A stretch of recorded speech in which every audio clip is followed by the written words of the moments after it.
Hi, I use the clipboard a lot when I work with MCalibration. In this video, I'm going to show you a little bit how you can use the clipboard effectively to copy material models and load cases and other things between different windows and make your workflow even more effective. So here's a clean window of MCalibration. I'm just going to open a saved file here. I'll do this one. And it has two load cases, one material model here. And say I calibrate this material model and I really like the predictions. I can then open another window and say I want to calibrate another material model. In this case, all I need to do is say, well, I like to copy the tension load case. I go to this one. I can click on this copy load case, and I can go back here and I can just paste it right in. And that brings the data over to another window. So it's an effective way to very quickly copy load cases from one window to another. But what is this copy? We copied it to the clipboard. If I just open a text editor, I can paste this in here. This is what I copied. So it's a XML file that contains the definitions of this particular load case.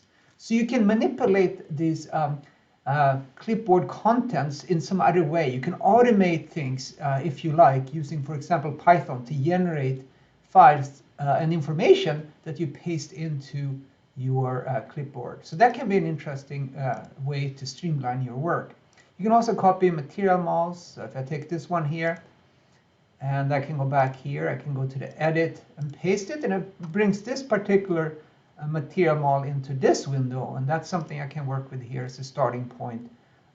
Another thing I can do that's kind of interesting, if I open another file here, and here's my prediction of a different material and everything, and I can copy that back and forth, of course. But you can also copy formats. So if I right-click in the graph, I can copy the graph format to the clipboard, go over here and I paste it in, paste graph format, and suddenly I have the same exact structure of this graph. And sometimes this is useful when you're generating reports or you want your images, the graphs, to have the same consistent format. So you can copy and paste that too.